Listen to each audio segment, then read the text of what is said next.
I'd like to discuss the nature about how our life has been programmed and how these programs control our life, our vitality, and our behavior in the world.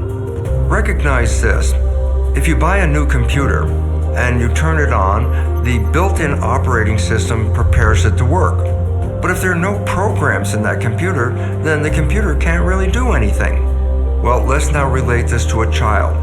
When the brain develops, it's got an operating system, but there are no programs in it. So nature created the first 7 years of our lives to download behaviors by observing our parents, our siblings, and our community. And in this way, a child can learn all the behavioral characteristics necessary to be a functional member of a family and a functional member of a community. Well, however, since we are downloading the programs by observing other people, what happens if we download programs from our parents or our family and siblings that are not very positive programs, that are actually very negative programs that have an adverse effect on our health?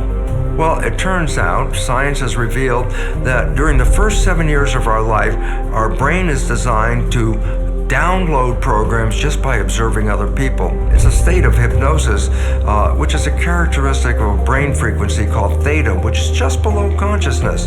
The first 7 years of a child's life is installing the programs that when consciousness kicks in at around age 7, consciousness has use of programs to create the behavior in their relationships, in their family, community, etc. We now know about 70% of those programs that we download from others are negative and disempowering and even self-sabotaging. And as we go through our life, you'd say, well, where are these programs? I say, well, they're in the subconscious mind. And then you say, but what's the other mind? I say, the conscious mind, that's the one that kicks in at age 7. That mind is connected to your personal identity, your spirituality. And the difference between the two is profound.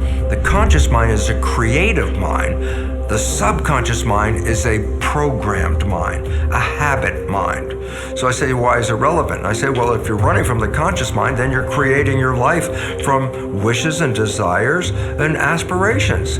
However, if your life is under the control of the subconscious mind, it's just going to play back the programs that you downloaded from other people. Well, since other people didn't plan your wishes and your desires, the download you get may not even allow you to get into the life that you really wish for. So here comes the important issue. Are we running our lives with a conscious mind, or are we running our lives with the subconscious programs?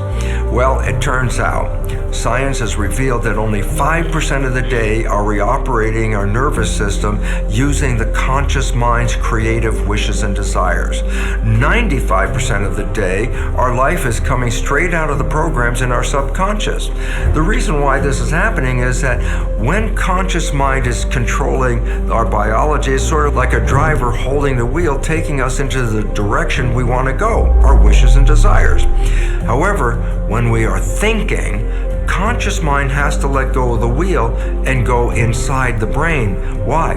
Thought is an inside job. It's not outside. So what happens when consciousness is thinking? It's not driving the vehicle. I said, well, then what happens to the vehicle, our body, when consciousness is thinking? I go, subconscious is autopilot. So the moment we start thinking, biology is taken over by the programs that we acquired in the subconscious. Now here comes the problem.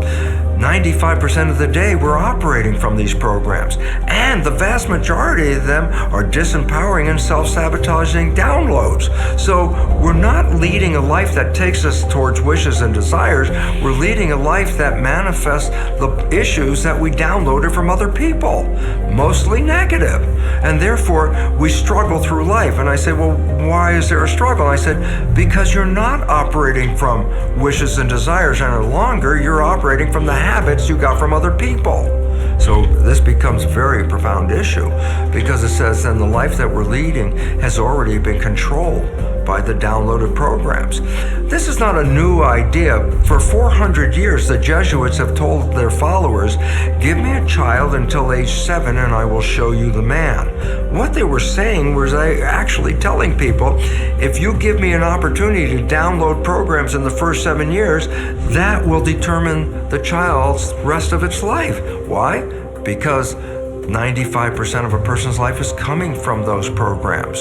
So the issue now is what should we do with these programs? And the first issue is, what are the programs? Why? Because they were being downloaded in the last trimester of pregnancy and all the way through the first 7 years of life. So basically, you weren't there when you were in the womb. And if I asked you what program did you get when you were 0, 1, or 2 years of age, you go, I have no idea, because consciousness wasn't even engaged at that point. So the first thing you need to know is, what controls your life? 95% from the programs. Yeah, but what are the programs? And here comes a simple insight. 95% of your life is coming from the program, so your life is a printout of the programs downloaded in your subconscious mind. And so significance is easy. Look at your life. The things you love and desire and wish for that come into your life, they come in because the subconscious has programs to acknowledge that. But here's the more important part.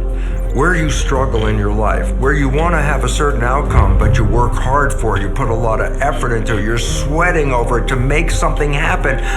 Why are you struggling so hard to create those wishes and desires? And the answer is very simple.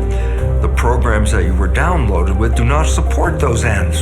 So as a result, your behavior is sabotaging you. And then this is the link and the catch for all of it is, when you are playing subconscious programs, why are you playing them? Because conscious mind is inside thinking. And as a result, conscious mind is not observing the behavior that's coming out from the program.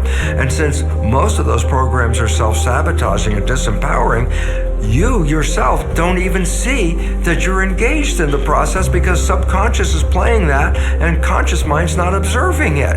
And why this then becomes important is, it's necessary for you to understand these programs, because we can change those programs. And when we change the programs in the subconscious, we rewrite the character of our lives. While the conscious mind is a creative mind, it can learn in any number of ways. Reading a self-help book, watching this particular video, going to a lecture.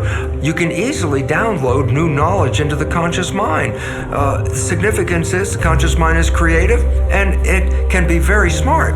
But the issue is, downloading new knowledge into the conscious mind does not change the program in the subconscious. It's a different mind and learns in a completely different way.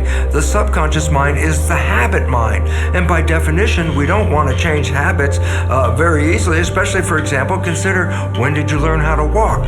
Before you were 2. I don't care what age you are at, almost all of us never have to relearn how to walk. And I say, well, thank you, subconscious mind, because you downloaded the habit of walking and it tries to resist any change to that. But when you get a negative belief, it also tries to resist change.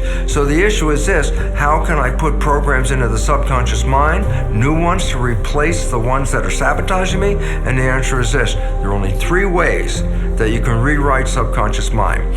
The first way is through hypnosis. This is the process that you downloaded programs in the first 7 years.